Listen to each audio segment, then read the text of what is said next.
So these mental giants posted a meme ridiculing the police for thinking their job is dangerous. I simply posted, which they've taken down since, how being an Antifa protester could be a dangerous job if they ran into a girl alone. Then one of the idiots threatened to attack me and called me names, obviously not aware that the government, the army, had taken my soul many years ago, and threats and insults just give me energy. So then I shared this song I wrote just for them, because they're not the first Antifa douchebags to threaten me.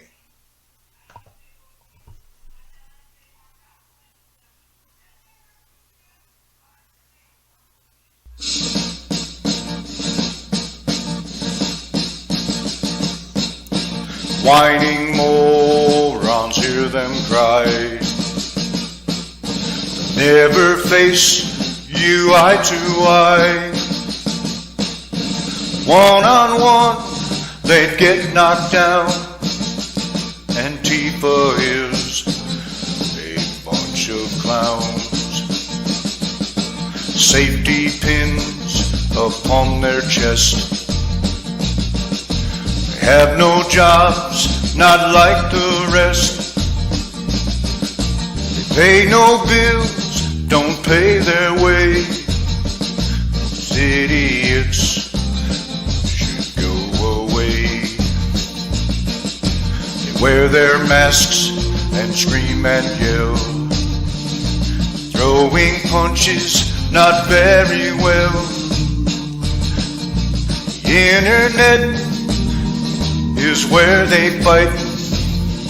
They hate the fact I have gun rights. Whining morons, hear them cry. They'll never face you eye to eye. One on one, they'd get knocked down. Antifa is a bunch of clowns. They think they're tough and try to scare. I tilt my head and laugh and stare. They pepper spray teenage girls. Someday they'll meet the real world. Whining morons, hear them cry. They'll never face you eye to eye. One on one, they'd get knocked down. Antifa is a bunch of clowns.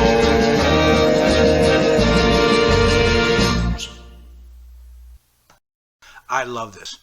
A Florida Republican wants to cancel any political party that advocated for slavery. Which political party advocated for slavery? Fought a war over it? That's right. He wants to cancel the Democrats. I like it. The Florida Republican pitches bill to eliminate the Florida Democratic Party. The Ultimate Cancel Act would cancel the filings of any party that previously advocated for slavery, which the Democrat Party did more than 150 years ago.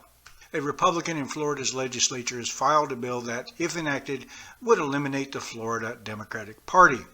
The Ultimate Cancel Act, filed Tuesday by State Senator Blaise Ingoglia, which required the state's Division of Elections to immediately cancel the filings of any political party whose platform had previously advocated for or been in support of slavery or involuntary servitude.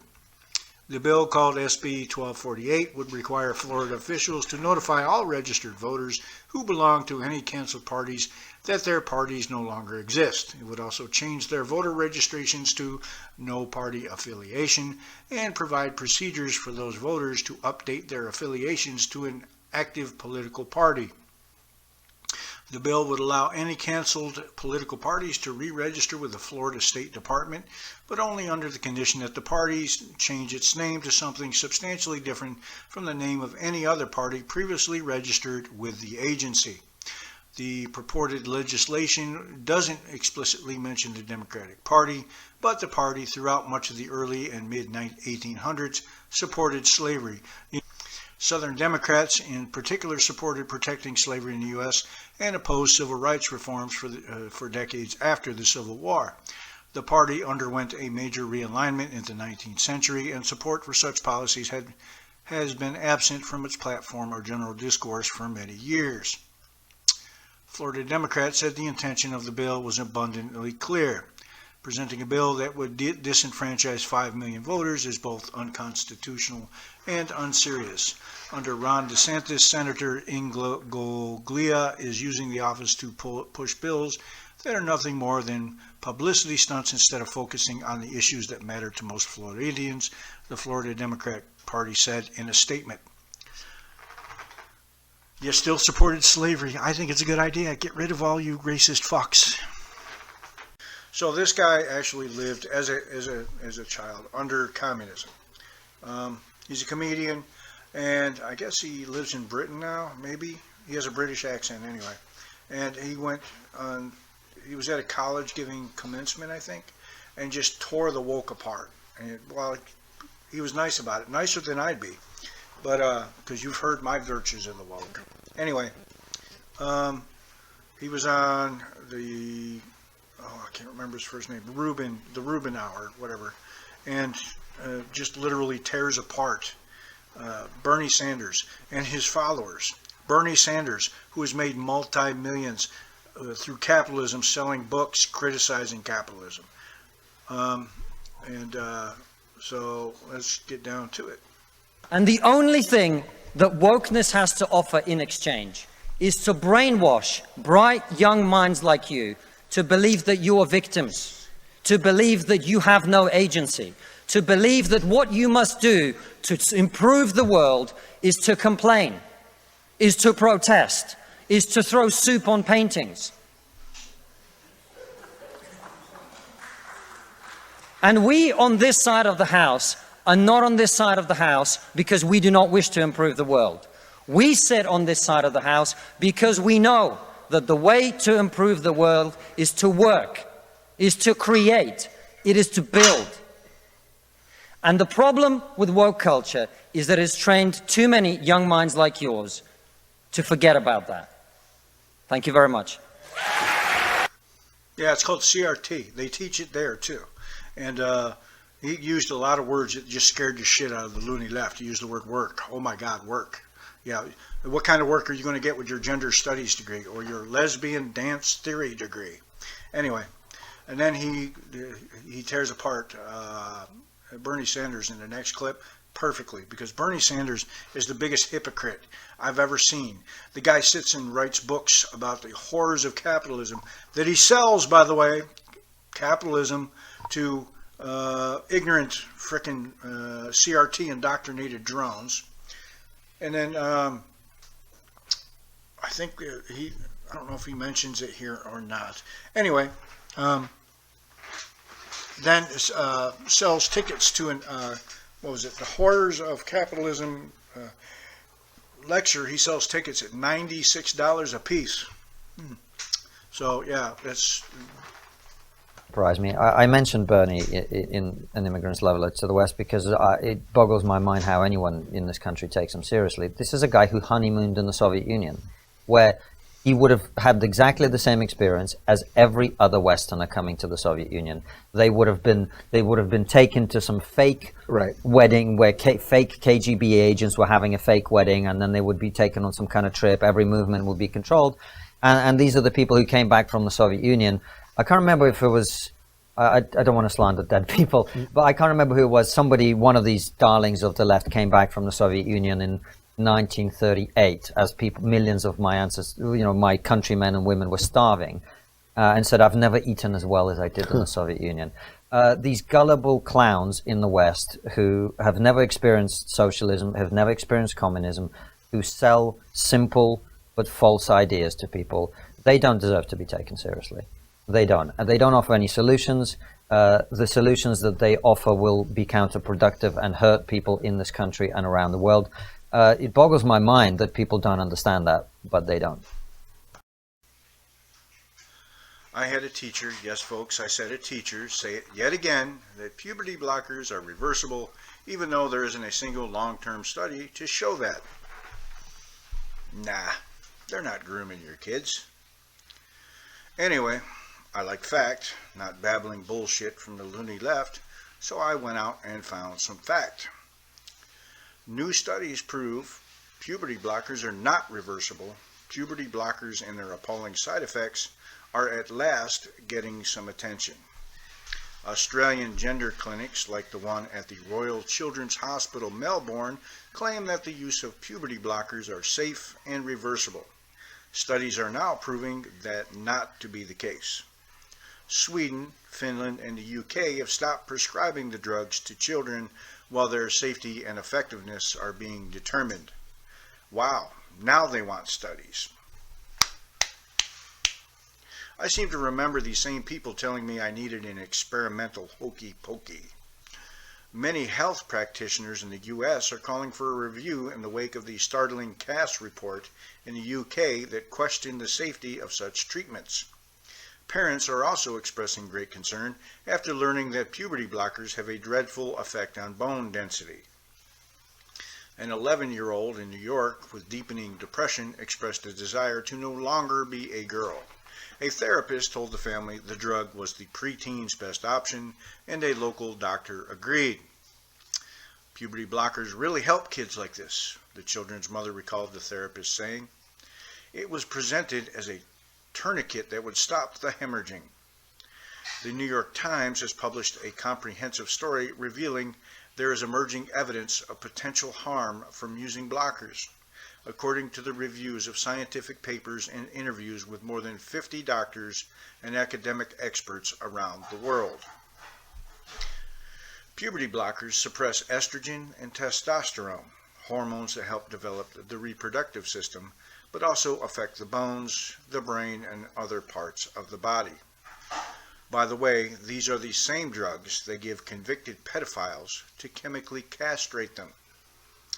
It has become increasingly clear that such drug use results in infertility, zero sexual function, and other negative health effects on bone density and brain development. During puberty, bone mass typically surges, determining a lifetime of bone health. When adolescents are using blockers, bone density growth flatlines.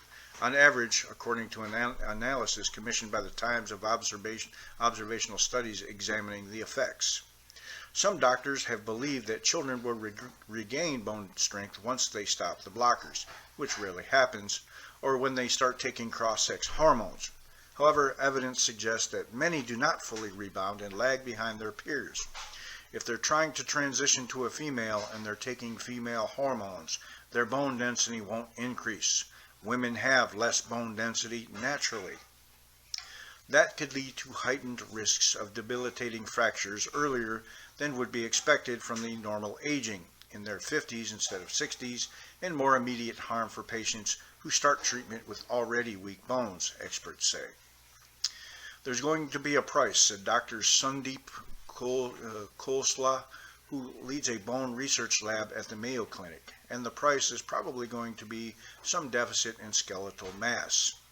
The most difficult question is whether puberty blockers do indeed provide valuable time for children and young people to consider their options, or whether they effectively lock in children and young people to a treatment pathway, wrote Dr. Hilary Cass, a pediatrician leading an independent review in England of medical treatments of adolescents presenting as transgender. The parents of the 11-year-old New York child believed the doctors when they claimed the effects were reversible. The first 2 years were promising, with the patient, by then a teen, taking Prozac in addition to the blockers, which screams another mental illness. You don't take Prozac because you have gender dysphoria. But at the start of the third year, a bone scan was alarming. During the treatment, the teen's bone density plummeted as much as 15% in some bones, from average levels to the range of osteoporosis, a condition of weakened bones more common in older adults. The doctor recommended starting testosterone, explaining that it would help the teen regain bone strength, but the parents had lost faith in the medical counsel. I was furious, the mother recalled. I'm thinking, I worry we've done permanent damage. Studies involving more than 500 teens revealed similar alarming effects. While on the blockers, their bone density did not increase, and for many, there was also significant loss. Puberty blockers have not been studied or approved for use on gender dysphoric children. They have only been approved for short-term use on children experiencing early onset puberty. The harm done to bones will take years, if not decades, to be fully realized. Even so, there are an increasing number of anecdotes regarding the use of blockers and how they harm children. So basically, they're admitting they don't have any long-term studies. Your kids are the experiments. After more than a year on blockers, a 15-year-old in Texas who had not had a baseline scan showed spinal bone density so low that it was below the first percentile for the teen's age and weight, indicating osteoporosis, according to medical records from earlier this year. A transgender adolescent in Sweden who took the drugs from age 11 to 14 with no bone scans until the last year of treatment developed osteoporosis and sustained a compression fracture in his spine, an X-ray showed in 2021, as reported earlier in a documentary on Swedish television. The patient now suffers from continued back pain, medical records note, describing a permanent disability caused by the blockers. Binary spokeswoman Cara Lee Smith said an urgent royal commission is needed. Children should not be the subjects of politically motivated medical experiments, she said. An urgent royal commission is required. All Australian gender clinics must stop these medicalized pathways until comprehensive studies are conducted and there is an assurance that children will be safe. Again, they're admitting there are no long-term studies.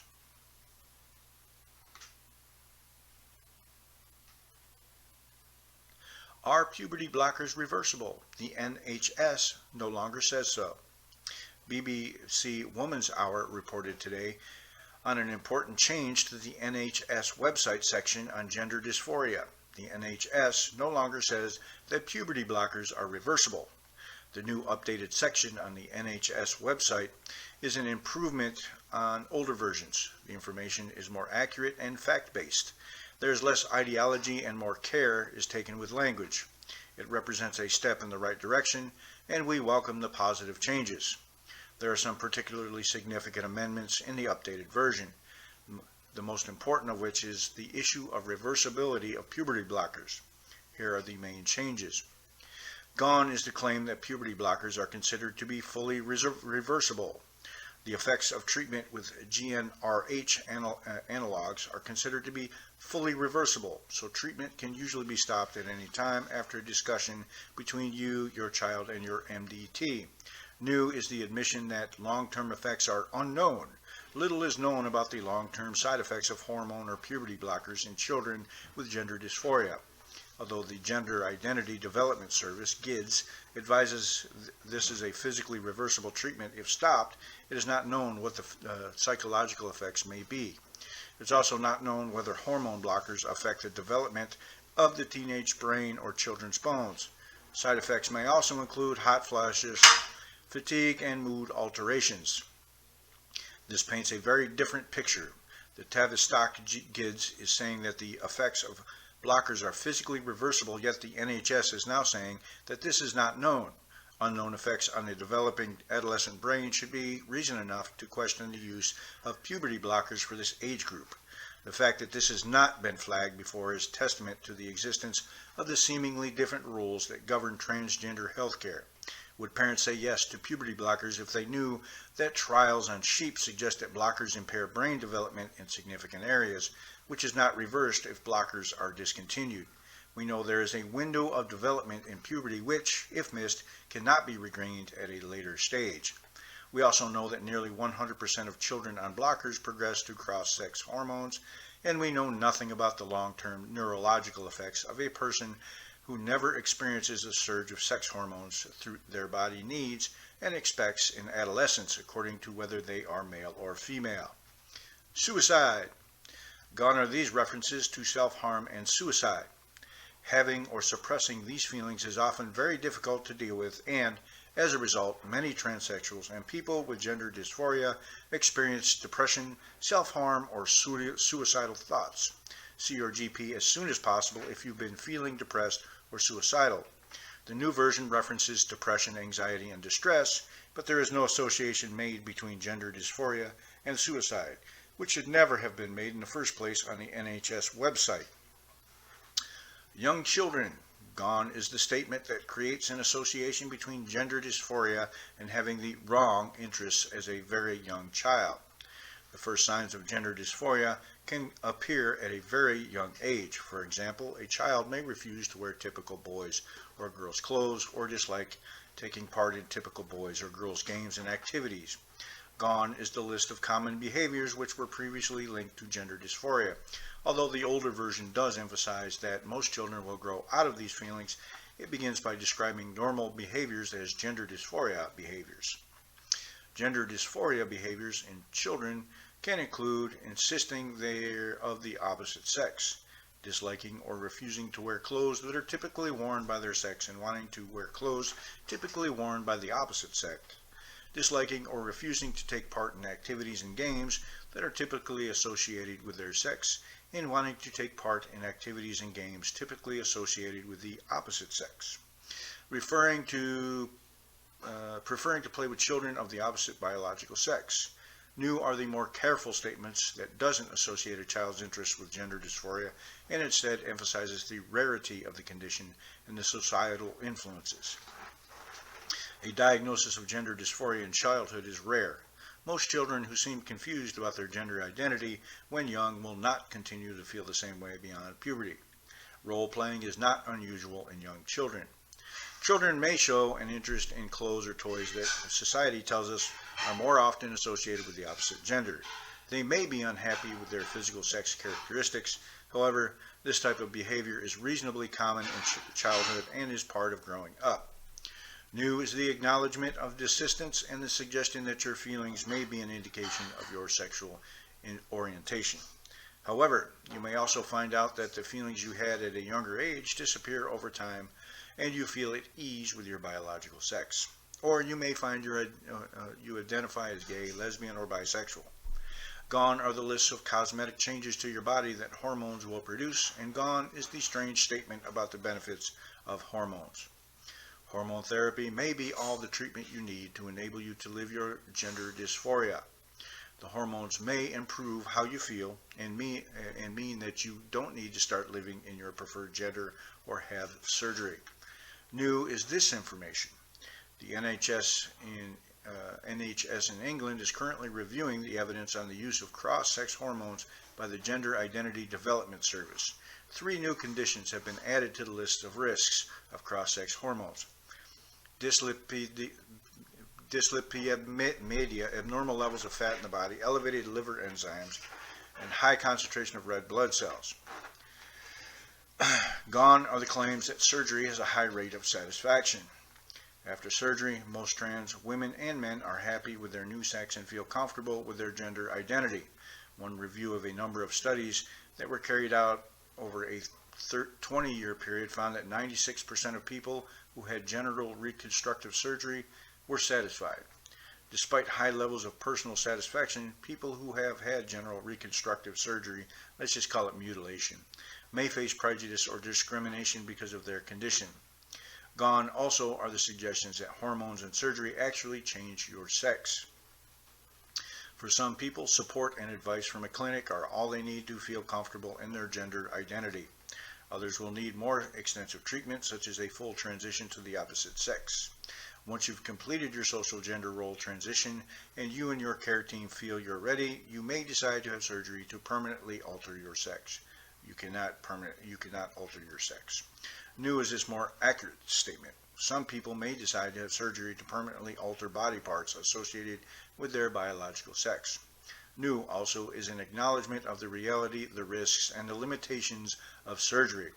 You'll need lifelong monitoring of your hormone levels by your GP, general practitioner. As with all surgical procedures, there can be complications. Your surgeon should discuss the risks and limitations of surgery with you before you consent to the procedure. Gone is the claim that biological sex is assigned at birth. The previous version stated confidently, biological sex is assigned at birth, depending on the appearance of the genitals. Gender identity is the gender that a person identifies with or feels themselves to be. Gender dysphoria, discomfort or distress caused by a mismatch between a person's gender identity and their biological sex assigned at birth. New is this definition.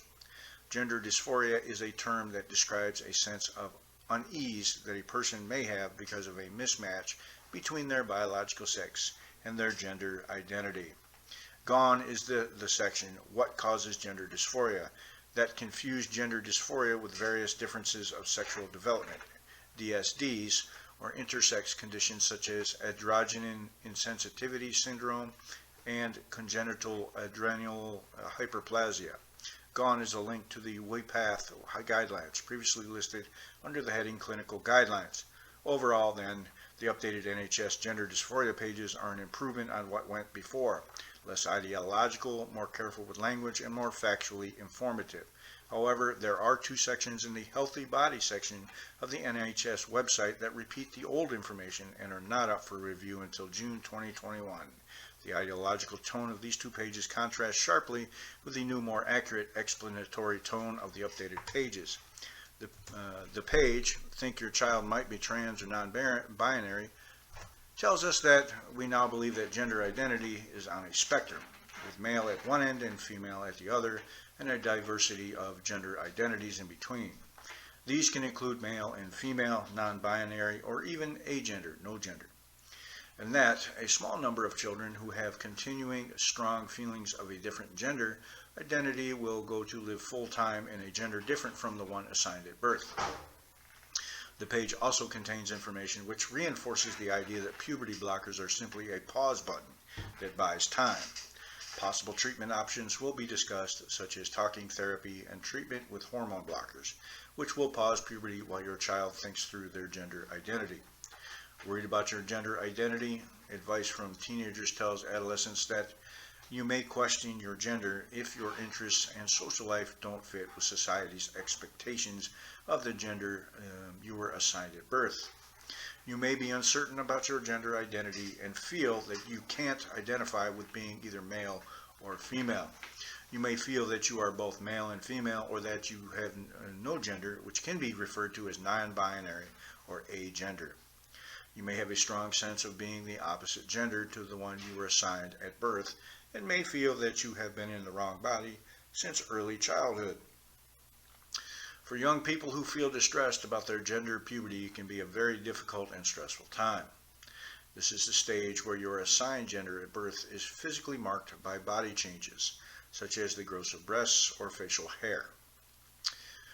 And sometimes women get both. If you experience discomfort with your gender identity, you may feel unhappy, lonely, or isolated from other teenagers.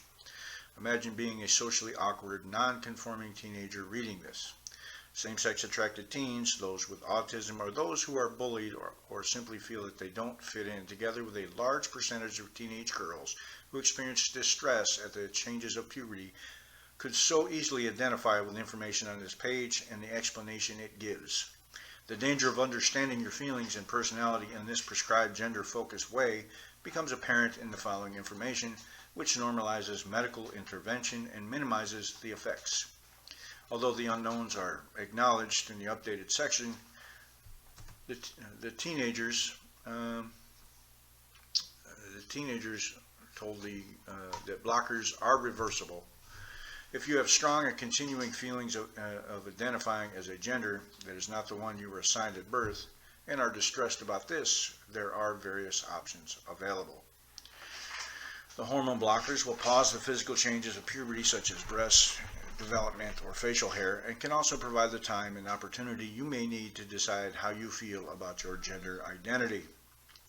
Older teenagers who are already going through puberty can also find hormone blockers helpful in alleviating distress around the way that their body is developing. Although the effects of hormone blockers are reversible once the medication is stopped, it's important that you understand the physical implications of hormone treatment before you go ahead with the treatment. To the unhappy teen struggling with body changes they can't control, blockers must seem like a solution to all their problems. A gift that, crucially, puts them back in control. How easy it seems, a drug that stops all the changes you're struggling with, and free on the NHS, so it must be okay.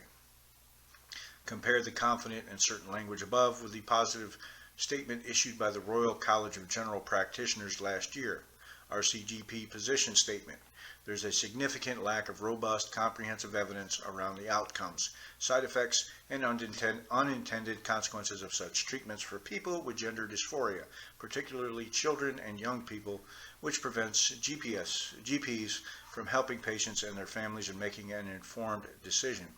The promotion and funding of independent research into the effects of various forms of interventions, including wait-and-see policies for gender dysphoria, is urgently needed to ensure there is a robust evidence base which GPs and other healthcare professionals can rely upon when advising patients and their families. There are currently significant gaps in evidence for nearly all aspects of clinical management of gender dysphoria in youth. Urgent investment in research on the impacts of treatments for children and young people is needed. The updates the NHS has made to the gender dysphoria pages are significant, and the changes are welcome. However, out-of-date information is still available on the page parents of young children will look to for information, and on the page that teenagers may read. Information has been updated because the old information was misleading in critical areas. So these two pages need an urgent review to reflect current thinking and to be consistent with the new section. So we've established there are no long-term studies, and no one actually knows if it's reversible. But they'll continue to babble that point until your kid is fucked in the head. Just a friendly tip.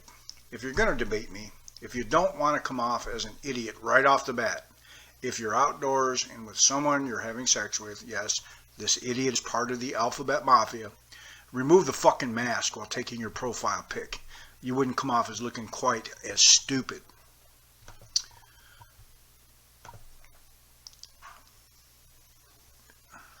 And here I simply give the net worth of notable socialists. Socialism worked for them, no one else. Castro's net worth at death, $900 billion. Maduro's net worth, $4,700,000. Kim Jong-un's estimated net worth, $5 billion. Lula's net worth, at the time of his arrest, $4,300,000. Bernie Sanders' net worth, $3 million, and all he does is write about it while stealing from taxpayers, because he doesn't do a fucking thing. And its brilliant response: now do the robber barons of the Gilded Age, before these pesky socialists and anarchists unionized and demanded living wages. And my responses. And then 100 million of them died. Way to go. Actually, I go with a more conservative estimate of 63 million. Doesn't that sound so much better? 63 million dead people. But hey, we have unions. Hashtag blithering idiots. Second response. I'm literally within walking distance of Venezuela. I'm sure they would love to hear your take on how they live. Yes, I always love when people know anything about socialism, never lived under it. I think it's the greatest thing since sliced bread. Here's the government-run union in Venezuela, who obviously haven't talked to this person because they don't know how good they have it. The Confederación de Trabajadores de Venezuela, CTV, English Confederation of Workers of Venezuela, is a federation of labor unions in Venezuela. It has close links to the Democratic Action Party. Why do communists always use the word Democratic or People's Party or some shit like that? And then they come back with capitalism has killed more than 100 million people. Tell me how they don't matter. And my response: lie. Religion has, communism has. You're just making shit up now. Then they start making shit up. Hence the video after this. These idiots actually helped me put together my podcast. They say something stupid, I prove they're lying. Sacks of monkey nuts. This fool was making shit up. But let's get to some facts. In 1820, 94% of the world's population was living in extreme poverty. By 1910, this figure had fallen to 82%, and by 1950, the rate had dropped yet further to 72%. However, the largest and fastest decline occurred between 1981, 44.3%, and 2015, 9.6%. Reading these figures, which were compiled by Johann Norberg for his book Progress, is enough to make anyone rub their eyes in disbelief. For according to leftist anti-capitalists, these were the very decades in which so much went so wrong in the world. In his book Capital in the 21st Century, the left-wing French economist Thomas Piketty writes that it is precisely this period that is allegedly so problematic.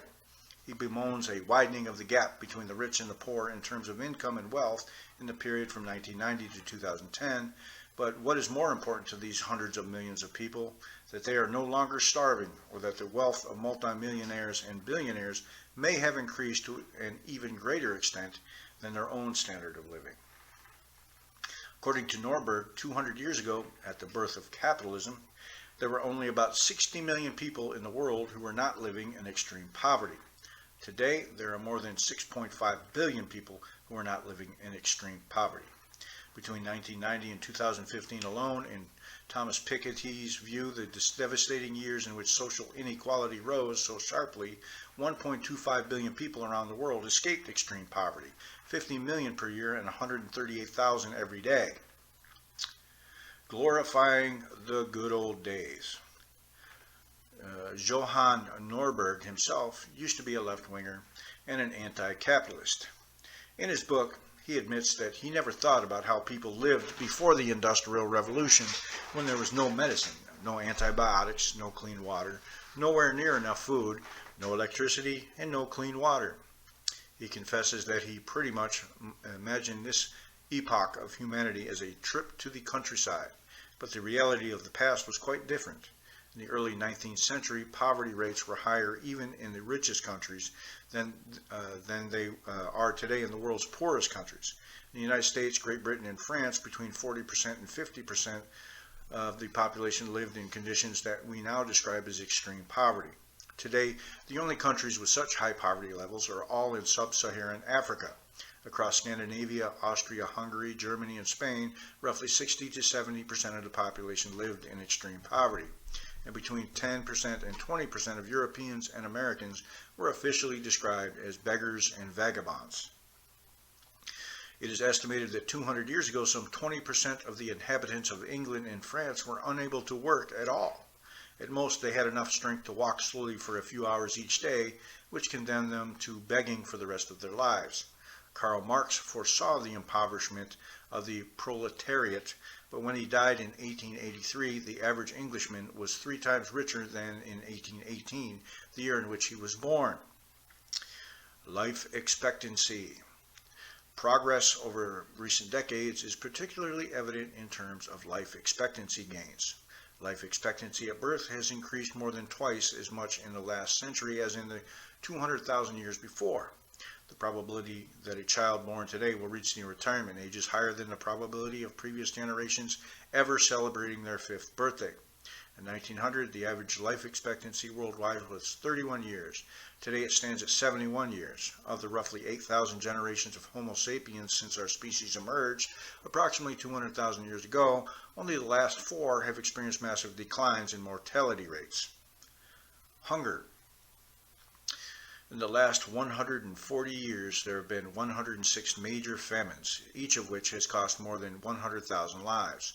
The death toll has been particularly high in socialist countries such as the Soviet Union, China, Cambodia, Ethiopia, and North Korea, killing tens of millions of people through the forced transfer of private means of production to public economies and the use of hunger as a weapon.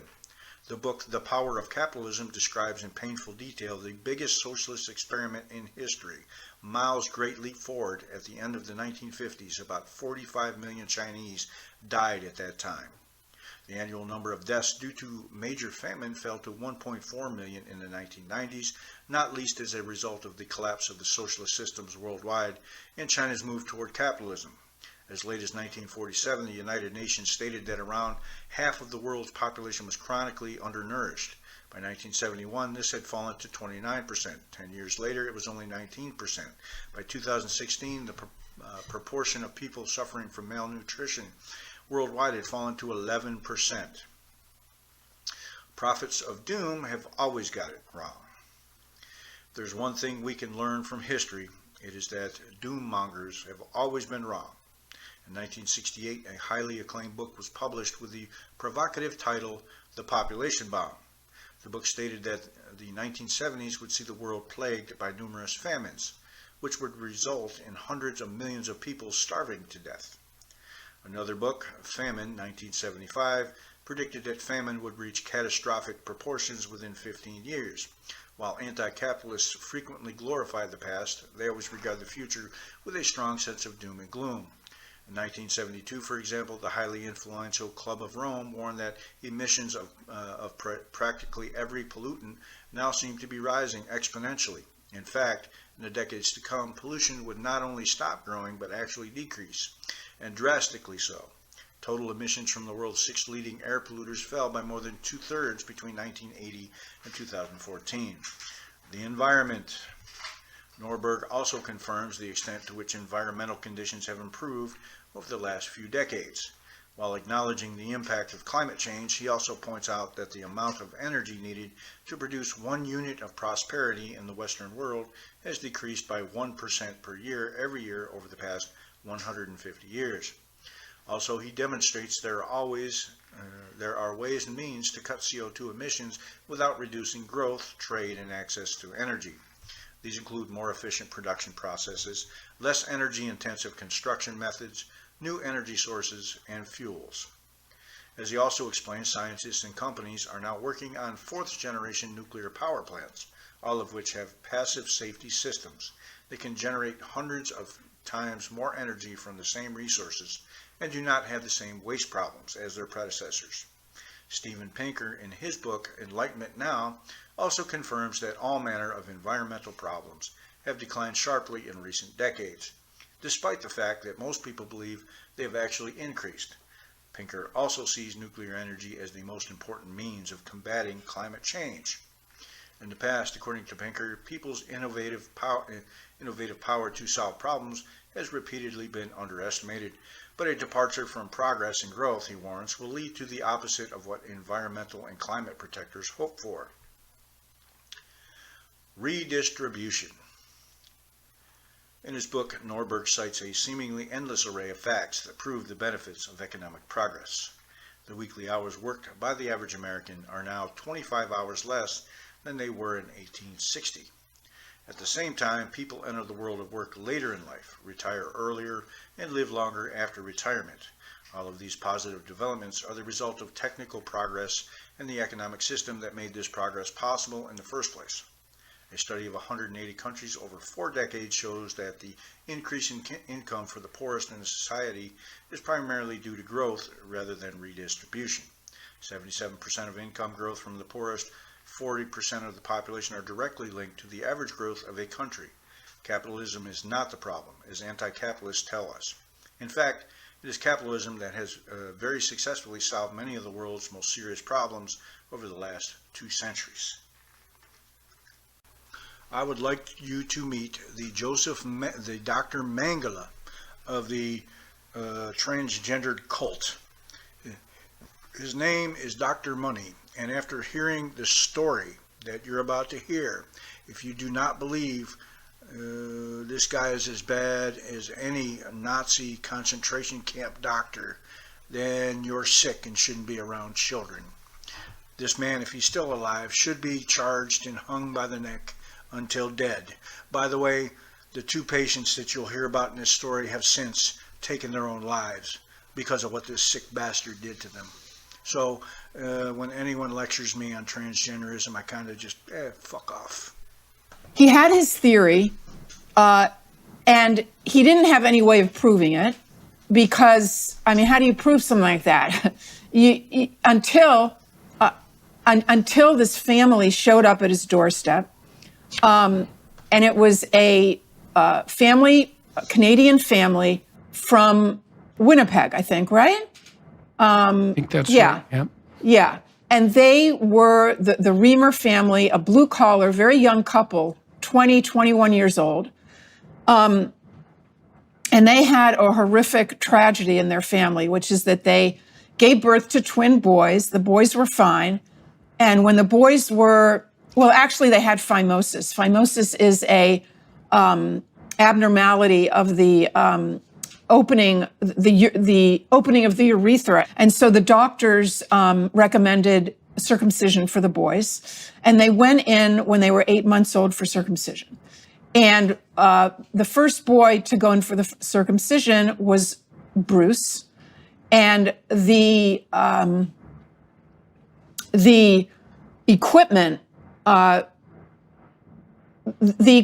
was a malfunction of the equipment.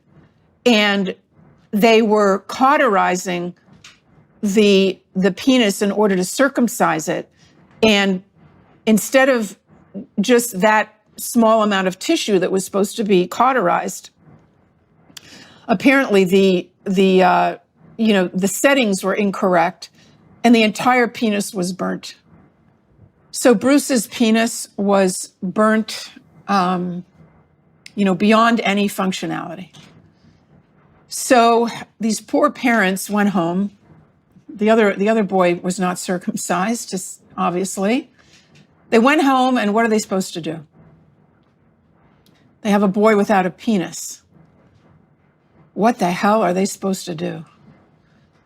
So months later, they were watching television, and John Money happened to be on there.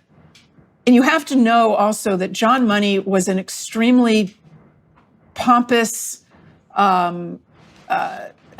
self-assured individual. He was sophisticated. When he talked, you listened. He came across as being definitive, being, calling the shots, knowing what was going on, knowing the research, knowing the truth. And he, in this interview on television,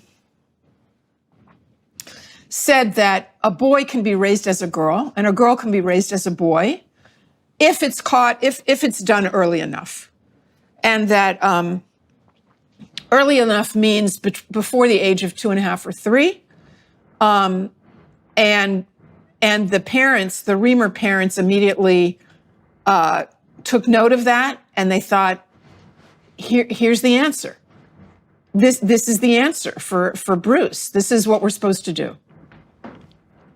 So they contacted Dr. Money down in Baltimore, and they made an appointment and took the twins down to Baltimore and went down there. Again, you have to understand that this was a uneducated, young blue-collar family. And when they were interviewed later about their meetings with John Money, they described him as like, we just thought he was God. Mm-hmm. We just thought, he's a professor, and he's, got all the diplomas, and he's the head of this this entire new clinic.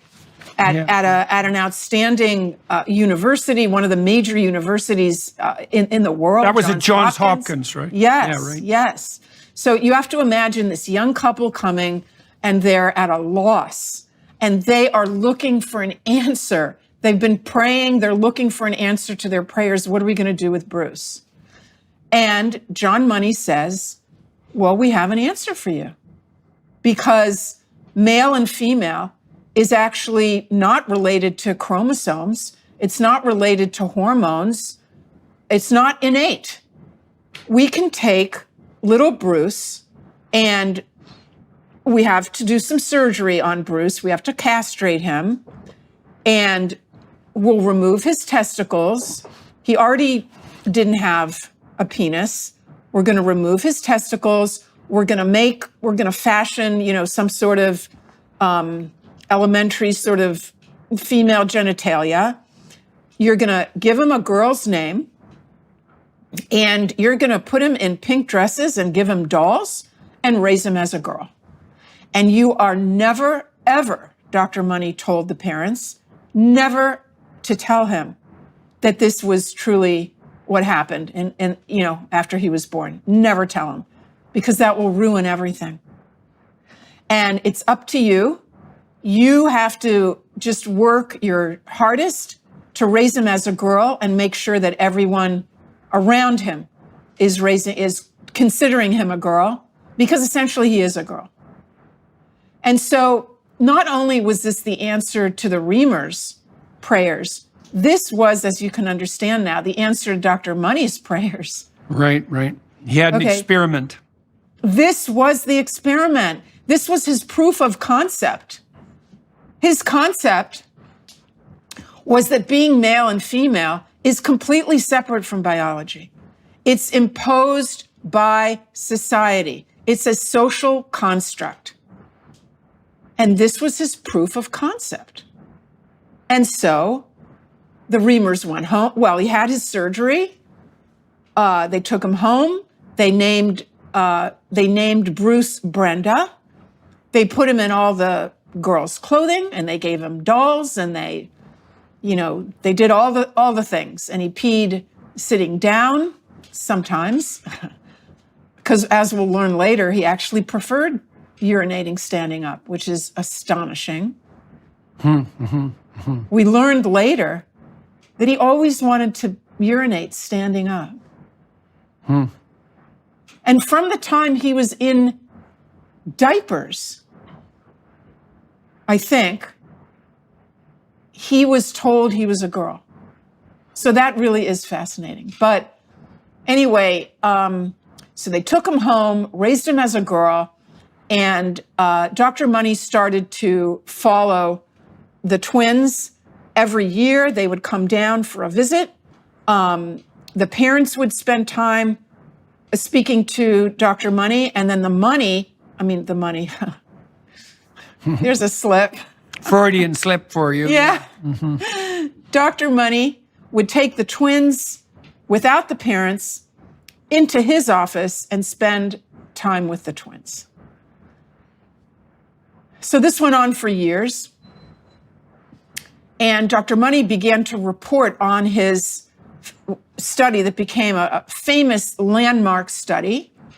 And he called her Joan in his study. He was beginning to write about this and lecture.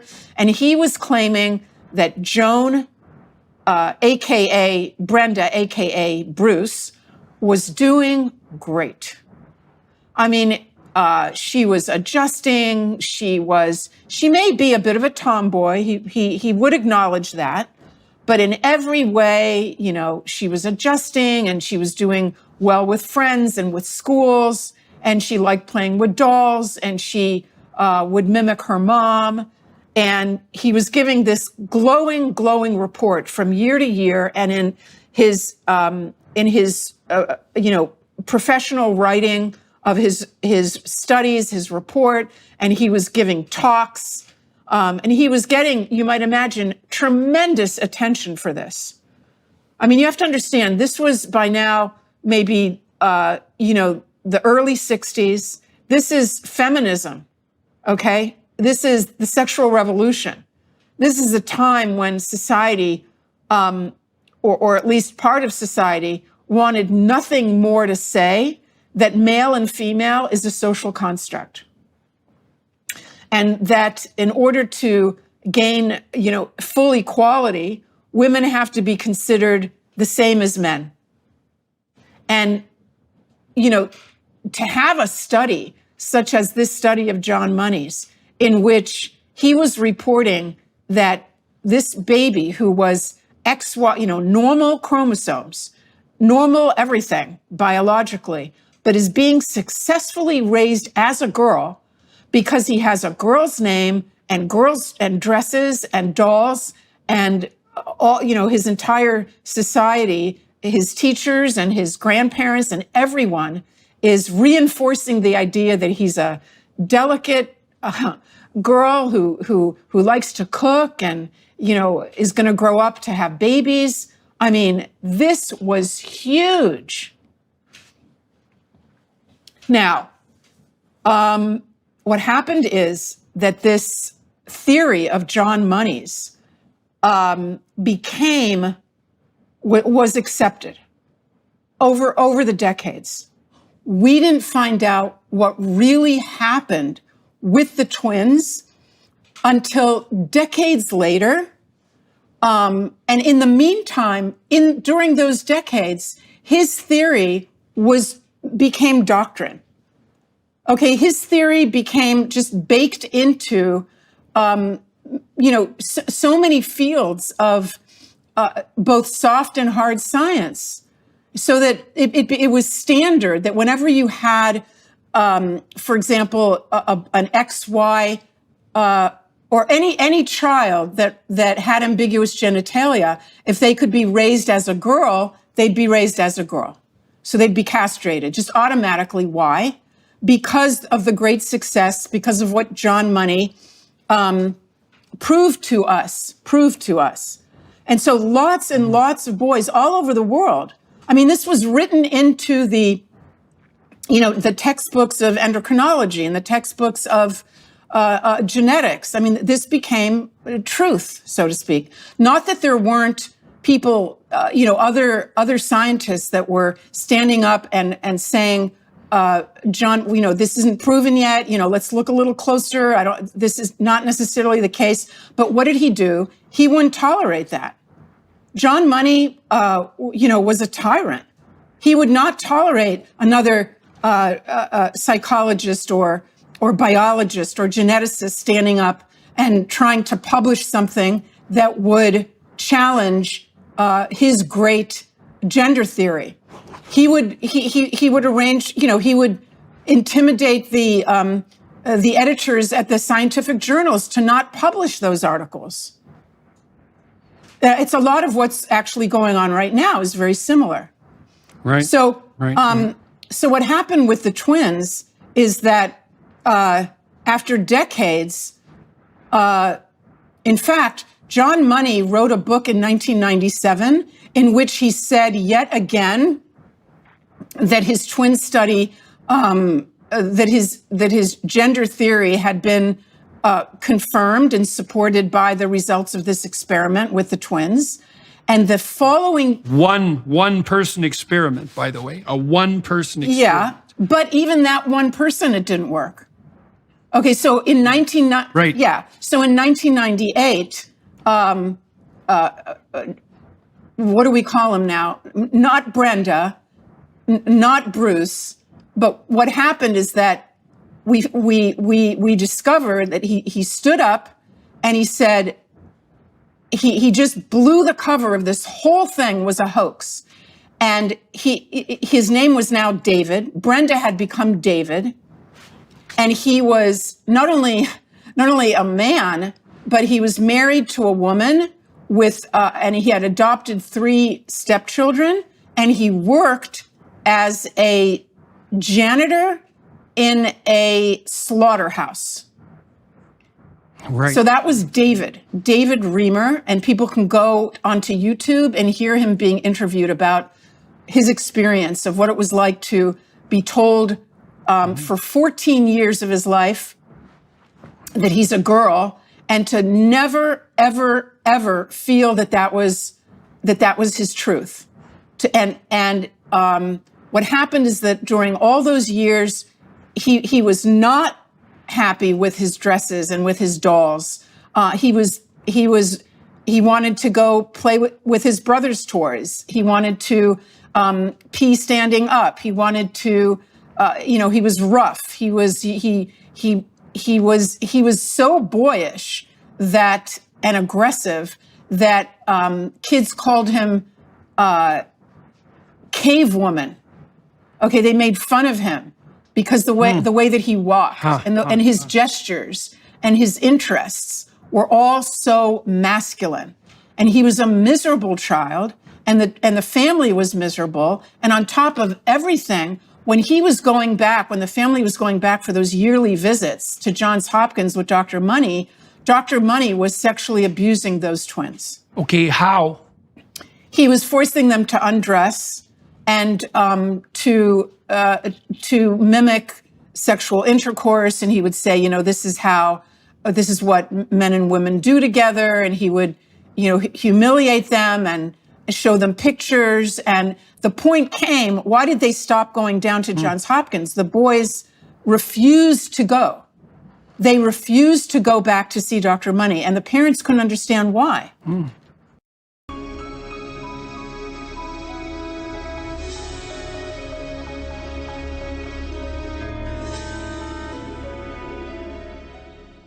The final chapters of David Reimer's latest book are left unfinished. His conflicted life cut short last week by a tragic suicide.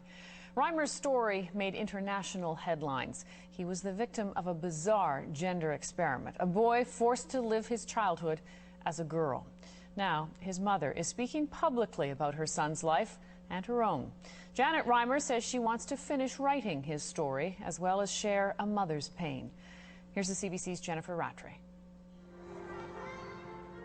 He was so humanitarian.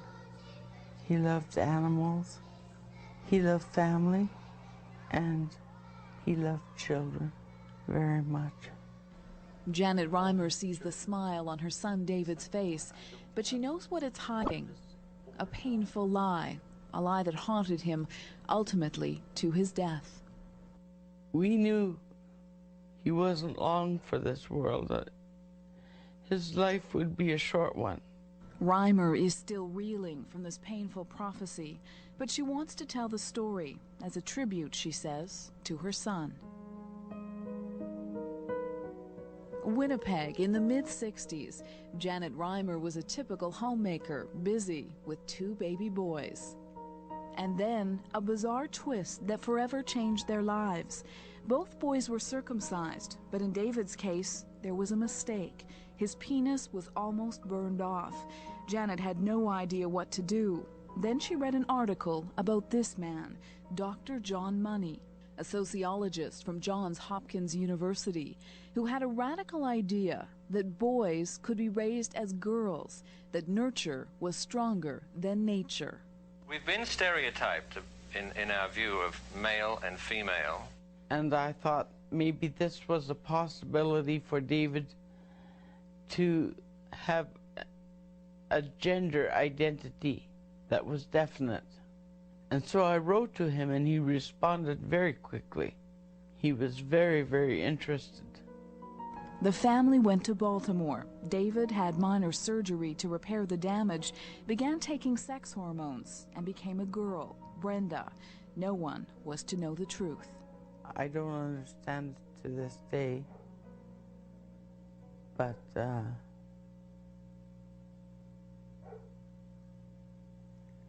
we also were afraid of the world,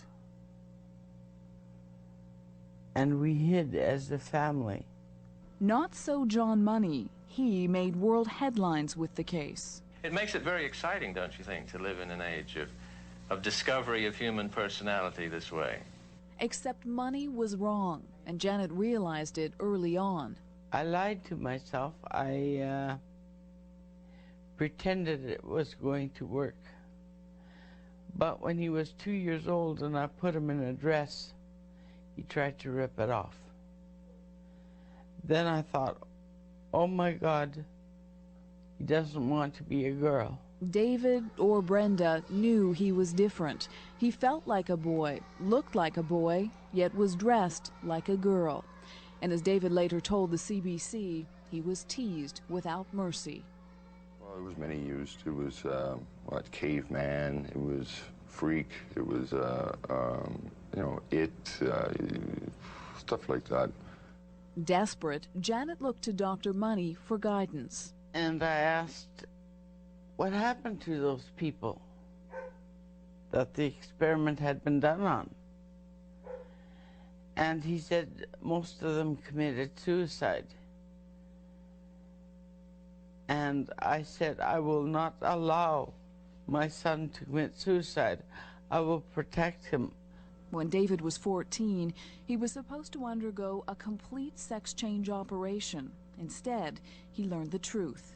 His father told him that he had been born a boy, that there had been an accident, and Dr. Money had suggested that he be changed into a girl. The lie was exposed. Well, I was joyful because he was more content. And that's all I wanted for him, for both my boys, just to find contentment and joy in life. For a while, they did. David got a job, got married, adopted his wife's children, and in the late 90s made the decision to go public with his story. When I was in that situation, I thought I was all alone. I had nobody. These people have one thing that I never had, and that's the confidence that they're not alone. That was his mission in life, to enlighten the world, for doctors to keep away the knife, at least until the child is old enough to make their own decision as to whether they want surgery or not. His story became a book, and David became famous. He didn't want any more children to suffer the way he had. And he got a lot of response. And many women wrote in to say that their children had been spared because of his story. But the family could never escape the past. 2 years ago, David's twin brother Brian committed suicide. He was very, very close to his brother. And when his brother died, he would go to the gravesite nearly every day, bring flowers, pick weeds, and spend time talking to him. David, too, struggled with his demons. Shame, embarrassment, to be forced to wear a get-up as a girl, and being ashamed and wanting to fall in an ear's crack and die. Then, last Christmas, David had a dream, and Janet feared the worst. He had a dream that the skies opened up, and there waiting for him was his brother Brian and his grandma and grandpas, and many people that he described that he hadn't seen since he was 8 years old, that were there waiting for him. I knew then that he wouldn't be here long. She was right. Last week, David Reimer killed himself. I knew why the police were coming to the door, and I started screaming, "No, no, no." My husband came. They told us to sit down. They said they had some bad news. And I knew David was dead. Today, Janet Reimer is left with pain and loneliness, but she also has a mission to finish writing a new book that David had begun. My son gave of himself all he had, right to the end. The United States will continue to enforce our laws and secure our border. The border is, in fact, secure. A record 221,000 migrants crossed into the U.S. last month. Our border is secure. We believe certainly that the border is secure. 1,300 migrants a day. We have taken unprecedented action over the past year and a half to secure our border and rebuild a safer and orderly process system. This year is on pace to be the deadliest year for migrants crossing into this region of Texas in recent memory. The border is secure. The border is secure, and the border is not open. Crossings are still at an all-time high, with Border Patrol reporting more than 1.8 million apprehensions from October 2021 through July. The border remains closed. It is not open. We are turning away the majority of adults, but The border is secure. The border is closed. So we are offering solutions. That's what the Biden-Harris administration has been doing since day one. This is worse now than it was before. A record number of migrants this year, and the total could surpass 2 million by the end of September. We're certainly doing a lot more to secure the border. We have a secure border. And we have a process in place to manage migrants at the border. A record surge of migrants in New York City. Over 2 million illegal immigrants crossing the southern border, an all-time record. The border is secure. We agree that the border is secure. President Biden authorizes deployment of soldiers to U.S.-Mexico border amidst rising illegal immigration. The DEA traced the multifaceted fentanyl crisis back 3 years, revealing that Mexico and China, along with India, are the primary sources of fentanyl and related substances trafficked directly into the United States. Mexican President Andres Manuel Lopez Obrador blamed a lack of love in American families for the fentanyl crisis and called it America's problem, stating that Mexico does not produce or consume fentanyl. In response to the growing international drug trafficking crisis and surging numbers of illegal immigrants crossing the U.S.-Mexico border, President Joe Biden on Thursday authorized Defense Department officials to deploy active duty and reserve soldiers to the region. The President issued an executive order enclosed in a letter to Congress authorizing Secretary of Defense Lloyd Austin and Department of Homeland Security Secretary Alejandro Mayorkas to activate units and individual members of the Ready Reserve in support of the Department of Homeland Security's efforts. Since Biden took office over 2 years ago, lawmakers estimate that up to 6 million illegal immigrants have crossed the southern border. Critics argue that drug cartels have exploited Biden's open border policies to smuggle deadly narcotics into the U.S. Drug Enforcement Administration Administrator Ann Milgram informed Republican members of the House Appropriations Committee panel during a budget hearing on Thursday that over 107,000 Americans died last year due to violence and drug overdoses linked to two major Mexican drug cartels, the Sinaloa and Jalisco New Generation criminal organizations. Milgram labeled these organizations as the greatest drug threat that the country has ever faced. The DEA traced the multifaceted fentanyl crisis back 3 years, revealing that Mexico and China, along with India, are the primary sources of fentanyl and related substances trafficked directly into the United States. Mexican President Andres Manuel Lopez Obrador blamed a lack of love in American families for the fentanyl crisis and called it America's problem, stating that Mexico does not produce or consume fentanyl. The State Department estimated that $154 billion in illicit funds pass through China annually, labeling the nation as a global hub of money laundering activity.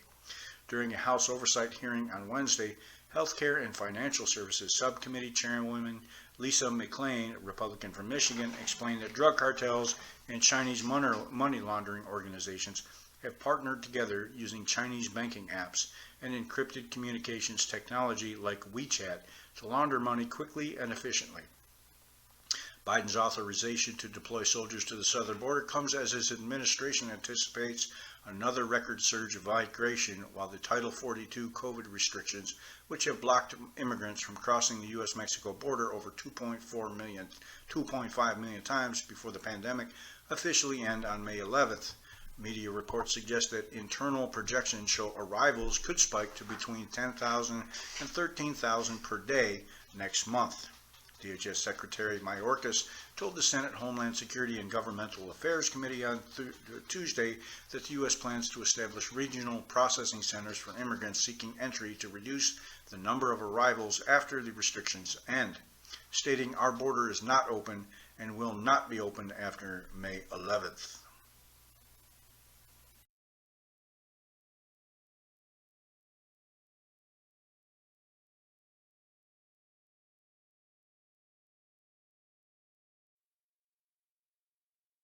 What it sounds like when not 1, not 2, not 3, but 6 loony leftists try the Trump unacceptance and disorder challenge but can't seem to give a sniffy Joe accomplishment. They just continue to Fetterman over and over. One of them, a supposed Berkeley graduate who simply posted insults, blocked me after a while. Sean Armstrong 9779s. If you hate Trump after this almost 3-year shitshow, your commitment to stupidity is impressive. I'm still waiting for the loony left to take the Trump unacceptance and resistance disorder challenge. I give accomplishments from the Trump administration, for 4 years in office, and you can give all 50 years of Sniffy Joe's time in politics. You have 50 years to choose from, I have 4, and it can't be one of the lies that he's reading off his teleprompter or is posting on Twitter. Good luck. The Mountaineer 8589s. Anyone who thinks Trump was a good president is a damn moron. Over 1 million people died from a virus he called a hoax and said would magically disappear. He added 25% to our national debt. He placed children in cages and separated them from their mothers, many who can never be reunited ever again. He eliminated the JCPOA, our way of keeping Iran's nuclear development in check. He placed tariffs, crippling the American farmers. He had the biggest job loss in U.S. history for the last 72 years. He eliminated many regulations which are for safety, specifically the rail industry. The damn moron thought there were airports during the Revolutionary War. Everyone who knows him, his former professors and even his own cabinet members, called him an idiot. You have to be a special kind of stupid to believe this moron was a good president. Rock band sinks. 2020 was arguably the worst year in American history, yet Trump still ran. And after January 6th, he should be disqualified from ever running again. Sean Armstrong 9779s. At Rock Band Sink January 6th, you mean a video that shows that the loony left lied? That January 6th. Sean Armstrong 9779s. At Rock Band Sink Fettermaning verb, babbling incoherently, when presented with facts, normally due to brain damage caused by listening to other loony leftists over an extended period of time. X. Me, what has Biden done for the country? Loony leftist, well Trump is a fascist/racist/insert sumist. Me, I asked you what Biden has done for the country, and you just keep Fettermaning. Rock band sinks. Me, 2020 was the worst year ever. You, well if it wasn't for that little pandemic. Sean Armstrong 9779s. At Rock Band Sink Sniffy Joe lie number 2. Inflation is worse everywhere but here. Biden claimed this most recently in a speech in Philadelphia as an excuse for high inflation here at home. It's a lie. Inflation is lower in Australia, Canada, China, France, Germany, Italy, Japan, Switzerland, the United Kingdom, and many other countries. Tax reform. Trump praised Apple's announcement that it will repatriate overseas cash holdings and pour $350 billion into the U.S. economy over the next 5 years, saying his policies allowed the tech giant to bring massive amounts of money back to the United States, which is a huge win for American workers and the USA. Jobs. Americans' optimism about finding a quality job averaged 56% in 2017, the highest annual average in 17 years of Gallup polling and a sharp increase from 42% in 2016.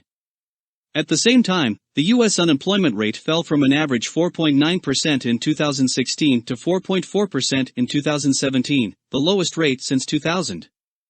We'll get to Sniffy Joe and the pandemic. Fettermaning verb, babbling incoherently, when presented with facts, normally due to brain damage caused by listening to other loony leftists over an extended period of time. X. Me, what has Biden done for the country? Loony leftist, well Trump is a fascist/racist/insert sumist. Me, I asked you what Biden has done for the country, and you just keep Fettermaning. Irikros Roxas. At Mountaineer 8589 hate to break it to you their sport, but 7,700 people die in the United States alone every single day. A lot of them die from complications from the common flu. Your commitment to the COVID is proving that the propaganda works. But hey, don't forget to get your 7th booster. Sean Armstrong 9779s. At Rock Band Sync vaccinated people accounting for majority of COVID deaths in the US, report. New Delhi edited by Sayan Ghosh updated, November 24, 2022, 11:05 p.m. IST. SI1 Entrades. At Vomountaineer 8589, that's a nice list you provided. Now let's look at the other side. Biden surrounds himself with gay community members, transgenders, to make them top priority as schools try to sneak in CRT, transgender acceptance, opening borders, allowing in an influx of criminals, drugs and terrorists that raised crime, terror attacks, and killed many Americans. But that shit don't matter to you quacks, you're not the victim yet. If you're right and I know I'm right, then the entire structure is a dead stick. SI1 Entrades. At Rock Band Sync, that's how dumbed down TV has the oblivious flock. TVMSM never told you the Gov as a whole only has a 25 to 27% 30-year approval rating. Many years they lingered in the 13 to 17% approval.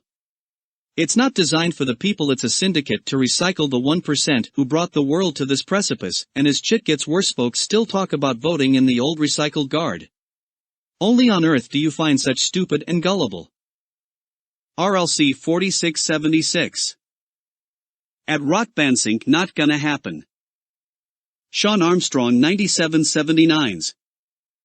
Sniffy Joe lie number 4.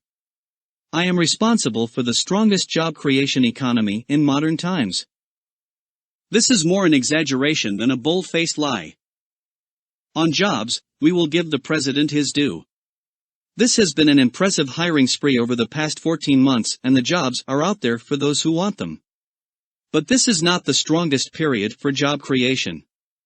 That hiring record was set in 2020 under Trump, who presided over the initial recovery following the government-imposed lockdowns. Job growth under Trump from May 2020 to January 2021 averaged 1.4 million jobs per month, for a total of 12.5 million people returning to work. But under Biden, average job growth per month has been cut by more than half, down to 542,000, with 8.7 million people returning to work. That means Biden has added 31% fewer jobs in 16 months than Trump did in 9. Stocks, the Dow Jones Industrial Average traded above 25,000 points for the first time January 4th, just 5 weeks after closing above 24,000 points for the first time. 2 Frank 2s. Biden has never lied. Sean Armstrong 9779s. Now you're lying about Sniffy Joe lying. Sniffy Joe lie number 6. I'm doing everything I can to lower gas prices. A strange claim, since loony leftists keep saying he has nothing to do with gas prices. We wonder if anyone actually believes this claim. The folks at Institute for Energy Research have identified 100 separate Biden executive orders, regulations, and laws that have impeded oil and gas production and raised prices at the pump. These range from killing pipelines, to expanding EPA regulations on oil and gas drilling and refining, to taking hundreds of thousands of acres of prime oil and gas lands on public lands and in areas like the Gulf of Mexico off limits for drilling. Economist Casey Mulligan of the University of Chicago estimates that these policies have reduced oil and gas drilling by 2 to 3 million barrels a day. That increased production would bring gas prices down at the pump. Counterterrorism. The Trump administration announced December 29 that the United States will deny Pakistan military aid amounting to $255 million. A spokesman for the National Security Council explained that President Trump has made clear that the United States expects Pakistan to take decisive action against terrorists and militants on its soil, and that Islamabad's support for the U.S. security strategy for South Asia will ultimately determine the trajectory of our relationship, including future security assistance. This is where the supposed Berkeley graduate just kept sending insults. It has since blocked me. Sean Armstrong 9779s. Why would anyone worry about a mentally ill person insulting them? You're mentally ill. Delusional, characterized by or holding false beliefs or judgments about external reality that are held despite incontrovertible evidence to the contrary, typically as a symptom of a mental condition. Patients with schizophrenia may show dysfunctional impulsivity and impulsive aggression. Hospitalization for schizophrenia and delusional paranoia. Sean Armstrong 9779's. Fettermaning verb, babbling incoherently, when presented with facts, normally due to brain damage caused by listening to other loony leftists over an extended period of time. X. Me, what has Biden done for the country? Loony leftist, well, Trump is a fascist/racist/insert sumist. Me, I asked you what Biden has done for the country, and you just keep Fettermaning. Sniffy Joe lie number 5. Since I took office, families are carrying less debt, their average savings are up. This is a strange and often repeated White House claim. The amount families are able to save each month has utterly collapsed, falling 74% since Biden took office, while the personal savings rate has plummeted from 19.9% to just 5.4%. Likewise, the claim about declining debt is equally untrue. Household debt has risen by $1.29 trillion in just the first 15 months of Biden's presidency. Credit card debt, which decreased over $100 billion during the pandemic, is now exploding at the fastest rates on record as families run out of savings and fall into debt. Put simply, they cannot afford to live in Biden's America. Biden also ignores a stock market sell-off that has evaporated some $10 trillion of Americans' wealth and savings. This is one of the greatest periods of savings disappearing. United Nations, the U.S. ambassador to the UN, Nikki Haley, announced days after the UN General Assembly condemned the U.S. for recognizing Jerusalem as Israel's capital that Washington negotiated a $285 million cut in the global body's bloated budget for next year. Prior to the December 21 UN vote, Haley warned that the U.S. will remember this day when once again, we are called up to make the world's largest contribution to the UN, and we will remember it when many countries come calling on us to pay even more and to use our influence for their benefit. Sean Armstrong 9779's. You are literally Fettermaning about Fettermaning. Sniffy Joe lie number 8, the vaccine will stop the transmission of COVID-19. Sniffy Joe had more deaths from COVID than Trump. In the same amount of time. And Sniffy Joe was fully vaccinated, he got COVID twice. Roger Williams is accurate that there were more COVID-19 deaths in 2021 than in 2020. If your time is short. Asterisk U.S. Representative Roger Williams, Republican Texas, cited Johns Hopkins data for his claim. Asterisk both Johns Hopkins Coronavirus Resource Center data and CDC mortality death certificate data indicate there were more deaths in 2021 than in 2020. Regulatory reform. The Trump administration eliminated Obama-era rules requiring that organic poultry have enough room to run around and that organic livestock have year-round access to an outdoor space and comfortable indoor pens. Trump's Department of Agriculture argued the rules would hamper market-driven innovation and evolution and impose unnecessary regulatory burdens. Sean Armstrong 9779's. Hashtag Fettermaning. Sniffy Joe lie number 9. This isn't so much a lie, as it is a violation of the United States Constitution, and a felony. Using federal law enforcement, the FBI to influence an election through social media, i.e. Twitter. In the summer of 2021, the federal government repeatedly pressured social media platforms to ramp up efforts to crack down on COVID misinformation. On July 16, 2021, Biden claimed that social media companies were killing people by failing to censor COVID misinformation. A few hours after Biden's comment, Twitter suspended Berenson's account for the first time. The next month, Twitter banned him after he tweeted about the vaccine's inability to stop transmission and infection over the long term and its side effect profile. Today, the U.S. Environmental Protection Agency, EPA, released 2019 greenhouse gas (GHG) data collected under the EPA's Greenhouse Gas Reporting Program, GHGRP. These data show that between 2018 and 2019 total reported GHG emissions from large facilities fell nearly 5%.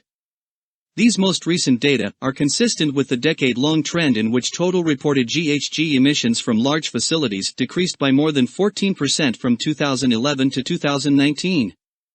Notably, this downward trend in reported in GHG emissions has occurred even as the program began tracking more sources during this timeframe. With respect to power plant emissions specifically, GHG emissions from this sector decreased by 25% between 2011 and 2019. Climate. President Trump on December 18 removed climate change from the global threats listed in his national security strategy, reversing an Obama administration decision. Obama, in the most recent strategy document, declared climate change an urgent and growing threat to our national security. Sean Armstrong 9779s. Hashtag Fettermaning. Sniffy Joe lie number 10. Biden says for the last several months wages have gone up more than prices have gone up, which is a complete and total lie. The truth is inflation has outpaced wages 20 months in a row. ISIS. 3 years ago, ISIS had made substantial progress achieving its stated goal of a caliphate, boasting tens of thousands of fighters and territorial control over an area roughly the size of South Korea. But now, under President Trump's leadership of U.S. armed forces, ISIS has collapsed in its Syria stronghold and in Iraq. As Northeastern professor Max Abrams and Cato Institute director John Glazer note in a Los Angeles Times op-ed, a former foreign fighter recently admitted, "It's over, there is no more Daesh left," using an Arabic acronym for ISIS. Sean Armstrong 9779s. Hashtag Fettermaning. Sniffy Joe lie number 11. Small business lie.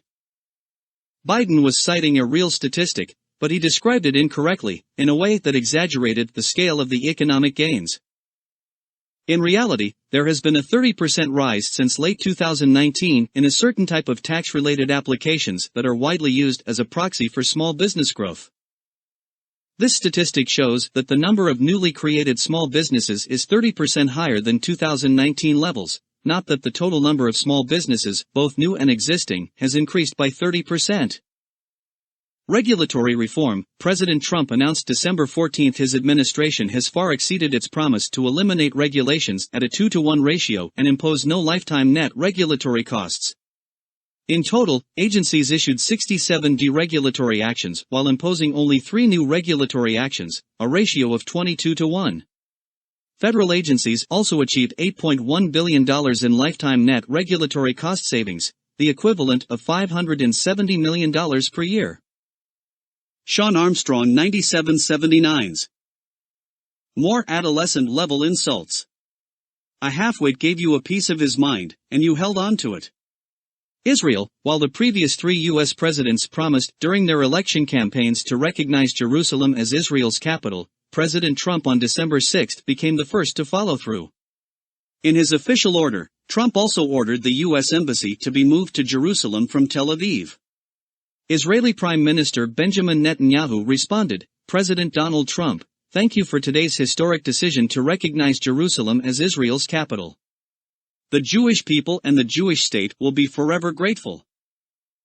Kurgomayos. Idleness face with tears of joy. Who has time to read your comment? 1H reply. Sean Armstrong 9779s. At Kurgomayo, and hence why we have a man with dementia in the White House. Thank you for proving why I call the loony left, the loony left. Immigration. The Department of Homeland Security released figures December 4 showing Trump is delivering on his pledge to more strictly control immigration and deter would-be border crossers. Border Patrol arrests dropped to a 45-year low in the fiscal year that ended September 30, down 25% from a year earlier. ICE said the number of people apprehended away from the border jumped 25% this fiscal year. The increase is 37% after Trump's inauguration compared to the same period the year before. Kurgomayos. Looks like you hurting, you need to heal, buddy. Sean Armstrong 9779s. Say it in your best, sling blade voice. What do you mean I have to read so I won't be stupid? Immigration. Secretary of State Rex Tillerson announced December 3 the Trump administration is withdrawing from the Global Compact on Migration, arguing the pact would undermine the sovereign right of the United States to enforce our immigration laws and secure our borders. Tillerson made the announcement just before the opening of a global conference on migration in Puerto Vallarta, Mexico. 59M reply. The Bunnenbeer shows. Trump sucks. Dump that lying con man Grumpy Trumpy. America deserves better. Paris_Els. So Ashley Babbitt was Democrat? Sean Armstrong 9779s. At the Bun and Beer Show you guys don't follow instructions very well. You're supposed to give Sniffy Joe accomplishments, and not lies. I've pretty much covered at least 12 lies. Fettermaning verb, babbling incoherently, when presented with facts, normally due to brain damage caused by listening to other loony leftists over an extended period of time. X. Me, what has Biden done for the country? Loony leftist, well Trump is a fascist/racist/insert sumist. Me, I asked you what Biden has done for the country, and you just keep Fettermaning. Tax reform, propelled by the engagement of President Trump, the Senate on December 1 passed the biggest rewrite of the nation's tax system since 1986, reducing rates for businesses and individuals. The Republican-led House passed a similar bill in November. The two chambers of Congress will negotiate a reconciliation of the two bills that they expect to put on the president's desk before the end of the year. Sean Armstrong 9779s. At Paris_L #Fettermaning. Healthcare, the Senate tax reform bill passed December 1 eliminates Obamacare's individual mandate, the linchpin of Obama's government-controlled healthcare system, which penalizes taxpayers for choosing not to buy health insurance. The Bun and Beer Shows. No one is reading your psychobabble face with tears of joy. Trump is a disgraced twice impeached one-term loser. He lied about election fraud to save his ego and attempted a coup to wrongfully hold on to power. He doesn't respect America. He just grips off his gullible cult. Wake up dude, Trump lost, he sucks and America deserves better than Grumpy Trumpy. Sean Armstrong 9779s. At the Bun and Beer Show, and you're literally Fettermaning about Fettermaning. Job growth, the White House announced October 25 a new drone integration pilot program that will accelerate drone integration into the national airspace system. Under the program, the Department of Transportation will enter into agreements with state, local, and tribal governments to establish innovation zones for testing complex UAS operations and to attempt different models for integrating drones into local airspace. Calling drones a critical, fast-growing part of American aviation, increasing efficiency, productivity, and jobs, the White House said they present opportunities to enhance the safety of the American public, increase the efficiency and productivity of American industry, and create tens of thousands of new American jobs. The Bun and Beer Shows. Okay hand. Dump Grumpy Trumpy. Sean Armstrong 9779s. At the Bun and Beer Show Fettermaning. Fettermaning verb, babbling incoherently, when presented with facts, normally due to brain damage caused by listening to other loony leftists over an extended period of time. X. Me, what has Biden done for the country? Loony leftist, well Trump is a fascist/racist/insert sumist. Me, I asked you what Biden has done for the country, and you just keep Fettermaning. Obamacare. Trump signed an executive order October 12 that directs 3 federal agencies to rewrite regulations to encourage the establishment of cheaper health plans that can be purchased across state lines and are not bound by certain Obamacare rules and regulations. The directive would allow small business owners, trade groups and others to join together to purchase health insurance. The plans would not be required to include benefits such as prescription drugs. Trump also wants to expand the sale of stopgap policies that don't cover pre-existing conditions, mental health services and other costly benefits. There was this video asking why anyone would need an AR-15. I simply asked the question, why does a cop need an automatic weapon, namely the M16 or M4? And of course the loony left have a response that makes no sense to anyone who knows how crime works, because a cop is in a more dangerous situation than a citizen would be in. Criminals can flee a citizen and not be followed. Not so with the police. Criminals will be more desperate when dealing with police and more likely to get into a gunfight. I simply had to remind them of 2 things. First, citizens face the same dangers just sooner and without body armor, backup, and automatic weapons. Second, self-defense wasn't even the purpose of the Second Amendment. Prior to the 1800s, there were no police. If you didn't defend yourself, you died. It was about defending against a tyrannical government. And of course, another soy boy leftist has to weigh in on defending against tyrannical government. You know, like a government that would make you get an experimental drug. I am no firearms expert. No shit.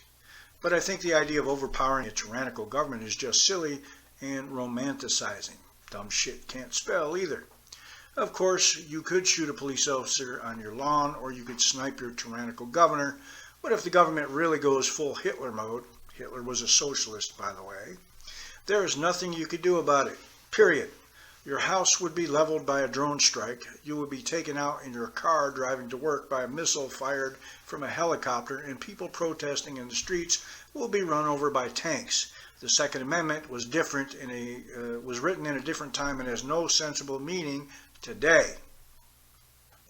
And I simply reminded the coward that people have beaten our drones and firepower before, at great cost, but they won.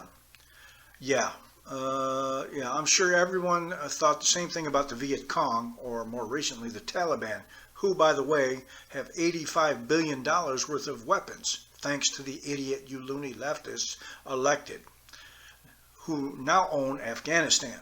I'm pretty sure we had drones then too. We did, because I was there. Do you know who says shit like you just said? Cowards. By the way, if your government is willing to drone your ass, that's another reason to shoot them.